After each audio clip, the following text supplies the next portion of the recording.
इधर एक प्रश्न भी हमारे भीष्म पितामह ने किया था कि हे गोविंद, मैंने जीवन में कभी पाप नहीं किया। कहते हैं पापी को दुख मिलता है, कष्ट मिलता है। तो जब मैंने जीवन में पाप नहीं किया तो फिर मेरे जीवन में ये कष्ट क्यों आया कि जिन बच्चों को मैंने उंगली पकड़कर चलना सिखाया वही बच्चे हमारे आंखों के सामने लड़ भिड़ करके मर गए। इससे बड़ा दुख क्या हो सकता है? तो भीष्म पितामह ने कहा, ये गोविंद ने कहा कि मैं सबका हिसाब अपने पास रखता हूं।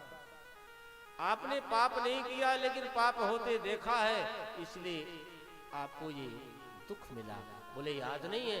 बोले वो दिन याद कीजिए जब द्रौपदी का चीरहरण कर रहा था दुशासन।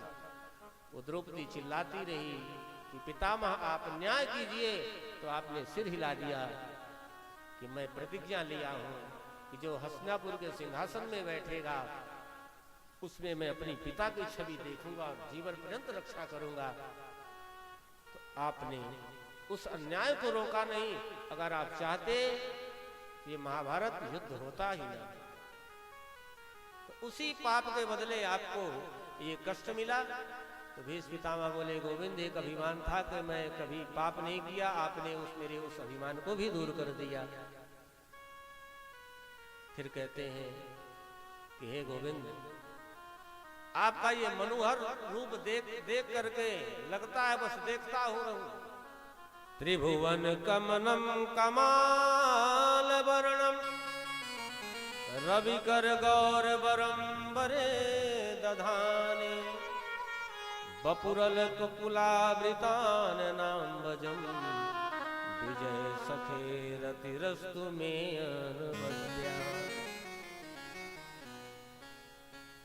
आपका जो शरीर है ये वर्षा कालीन मेघ के समान श्याम है। त्रिभुवन कमनम तमाल वर्णम, तमाल पत्र के समान श्याम है।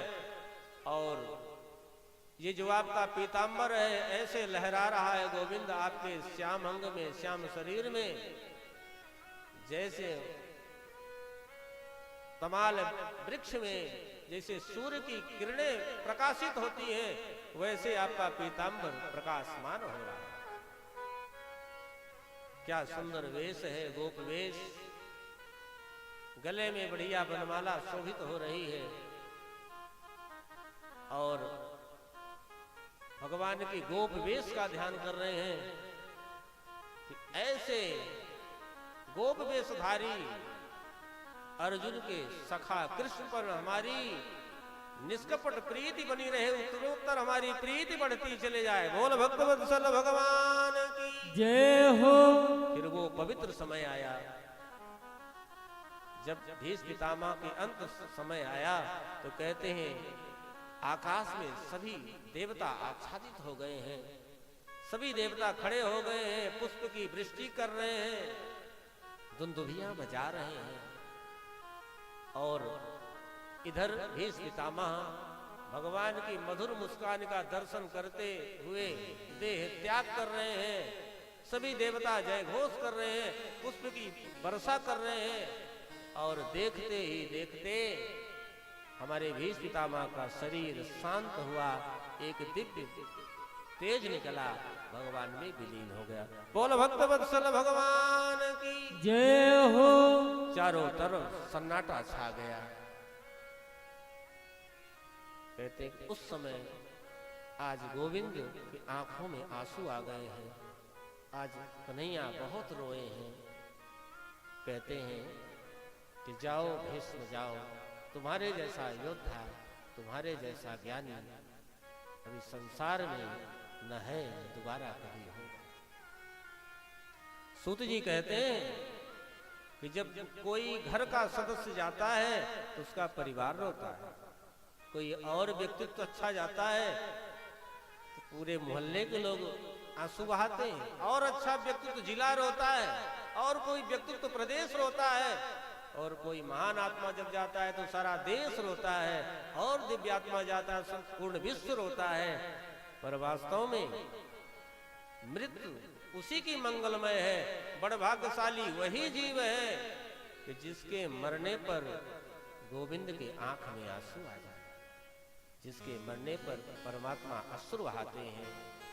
तो धन्य है भीष्म पितामह की मृत्यु कि जिसके मृत्यु पर वो परम पिता परमात्मा वो गोविंद अपने आप को रोक न सके और अश्रु बहने लगे। भीष्म पितामह की जय जयकार किए। बोल भक्त वत्सल भगवान की जय हो। जय श्री राधे श्याम। आइए भीष्म पितामह जी ने जो स्तुति की है, आइए हम लोग भी स्तुति करेंगे और इसी स्तुति उपरांत आरती होगी। आरती उपरांत प्रसाद ग्रहण करते हुए आप सब अपने अपने घर को प्रस्थान करेंगे। कल पुनः 2 बजे से कथा प्रारंभ होगी, तो समय का ध्यान रखते हुए 2 बजे तक आप लोग यहाँ पधार जाया करें, क्योंकि कथा का समय 2 से 6 तक का ही है। और आप लोग यदि 3 बजे 3:30 4 की प्रतीक्षा करेंगे तो कथा विस्तार से सुनने को आपको नहीं मिलेगी। तो जो भी समय मिला है भरपूर समय दीजिए और आनंद लीजिए।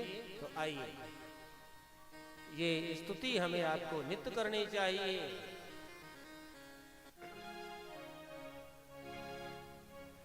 इतना तो करना स्वामी, इतना तो करना स्वामी, जब प्राण तन से निकले। इतना तो करना स्वामी, इतना तो करना स्वामी, जब प्राण तन से निकले।